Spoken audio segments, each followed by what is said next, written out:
For more on the latest S&P Case-Shiller numbers, we're joined by David Blitzer, Managing Director and Chairman of the S&P Index Committee, which releases the Case-Shiller survey. And he joins us now from his office here in New York. Mr. Blitzer, welcome to Bottom Line. Thanks for joining us today. My pleasure. Good afternoon. Sir, that 4.5% decline in April, May, and June of this year as compared to the same three-month period last year. Is that a little misleading, given that last year's numbers did show strength because of that homebuyers tax credit?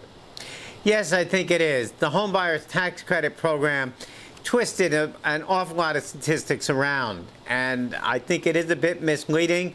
If you look at the last 3 months, whether you use the monthly data on all 20 cities or the quarterly data for the second quarter on the national index, it does show some strength in all those cases. 19 of the 20 cities were up in the month of June. Sir, talk to us about regions. Where are we seeing strength? We're seeing strength scattered in various places around the country. Denver and Dallas among them. Minneapolis has put in a couple of very strong months.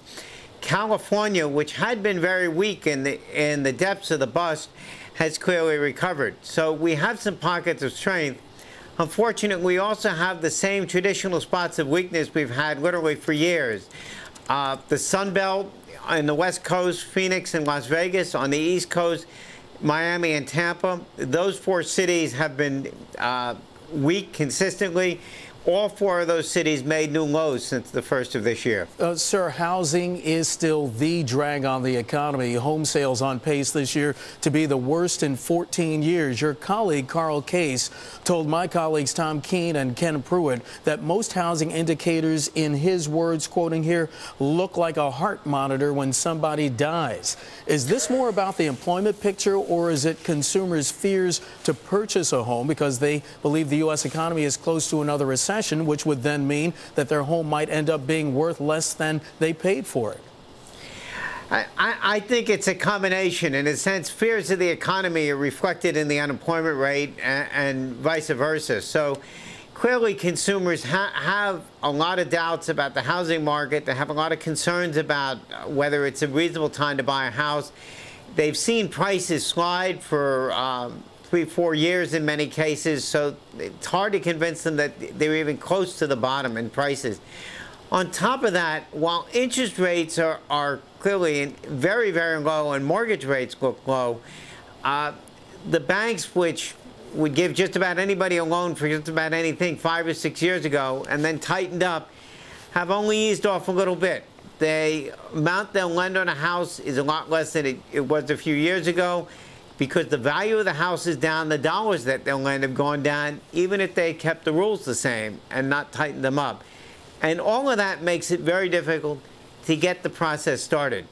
I think there are a few hints on the horizon of things better. Consumer spending in July, and that's after the report we're talking about here, consumer spending in July was surprisingly good.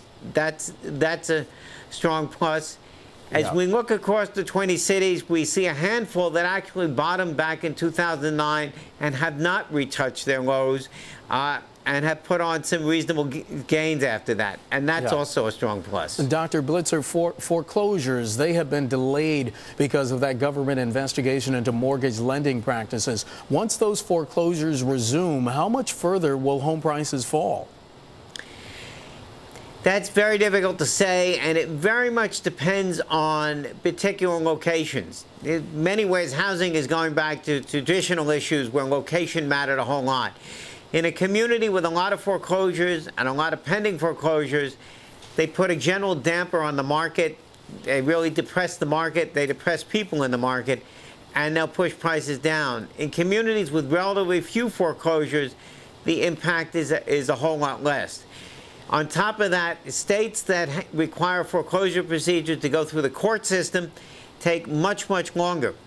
States that it's administrative, they'll roll through very quickly. So you have a lot of other factors going on.